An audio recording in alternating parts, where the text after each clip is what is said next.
24শে জুলাই অভ্যুত্থানের মধ্য দিয়ে আমরা আবার আমাদের স্বাধীনতা সার্বভৌমত্ব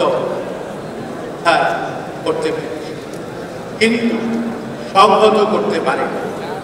একইভাবে আমরা গণতন্ত্রের পথে চলার একটা নিশানা দেখতে পেয়েছি, কিন্তু গণতন্ত্রের লক্ষ্য আজকে অনিষ্ট মনে হয়।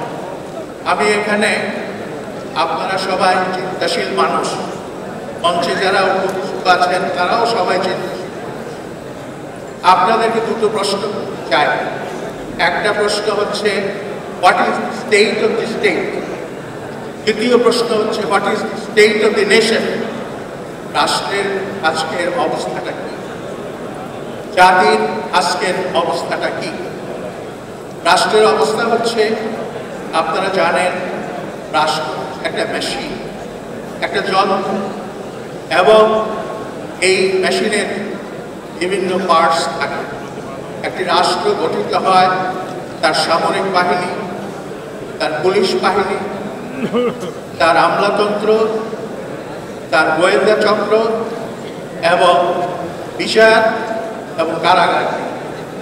আজকে বাংলাদেশে যদি আমরা রাষ্ট্রের এই কতগুলো যে অঙ্গ প্রত্যঙ্গ রয়েছে সেগুলোর দিকে যদি তাকাই, তাহলে কি চিত্র, কি দৃশ্য আমরা চোখে দেখি। সামরিক বাহিনীকে নিয়ে সোশ্যাল মিডিয়াতে অনেক কিছু আলোচনা হচ্ছে, যেটা ইঙ্গিত করে যে আমাদের সবচেয়ে প্রয়োজনীয় যে প্রতিষ্ঠান, সেই প্রতিষ্ঠান নিয়ে নানা প্রশ্ন তোলা হচ্ছে। এই রাষ্ট্র যদি টিকে থাকতে হয়, এইসব সমস্যার এবং প্রশ্নের একটা সঠিক সুরাহা হবে। দ্বিতীয়ত আসেন পুলিশ বাহিনী। 24শে অভ্যুত্থানের পর পুলিশ পালিয়ে গিয়েছে, তারপর যারা ফিরে এসেছে তাদের দিয়ে পুলিশ বাহিনী চালানো হচ্ছে। পুলিশের একটি অংশ কারাগারে রয়েছে এবং পুলিশের আইজি বলেছেন পুলিশ সন্তোষজনকভাবে দায়িত্ব পালন করতে পারছে না। এবং কেন পারছে না সেটা আমরা জানি।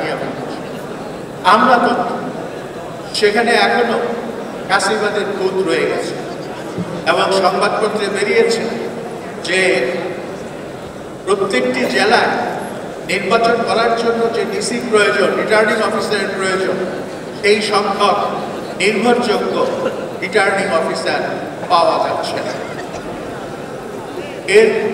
এর পাশাপাশি দিল্লি থেকে নাগিনী শেখ হাসিনা বিষাক্ত নিঃশ্বাস ছাড়ছেন এই দেশটাকে অস্থির করে তোলার জন্য। তার পাশাপাশি আজকে জাতির অবস্থা কি? আজকে যে ঐক্য প্রতিষ্ঠিত হয়েছিল মহা অভ্যুত্থানের মধ্য দিয়ে, সেই ঐক্য অনেকটাই দুর্মার হয়ে গেছে, অনেকটাই ফাটল ধরেছে। এবং এই ফাটল যদি মেরামত না করা যায়, তাহলে আগামীতে একটি সুষ্ঠু নির্বাচন আমরা কতটা আশা করতে পারি সে নিয়েও প্রশ্ন আছে। যেখানেই যায় সেখানেই মানুষ প্রশ্ন করে নির্বাচন হবে কিনা। আমি জবাব দেই যে নির্বাচন তো আমি করছি না, কিংবা নির্বাচনের ব্যাপারটা আমার হাতে নেই। কাজে এই নির্বাচন হবে কি হবে না সেটা আমি কি করে বলব? অর্থাৎ মানুষ একটা আশঙ্কার মধ্যে রয়েছে, একটা শঙ্কার মধ্যে রয়েছে, একটা দ্বন্দ্বের মধ্যে রয়েছে।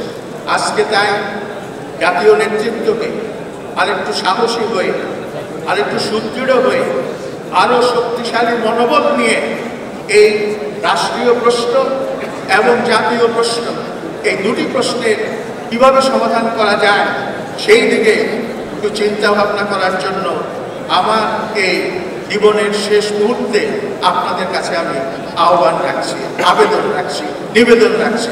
আশা করি আমার এই নিবেদনে আপনারা মনে কষ্ট নেবেন না।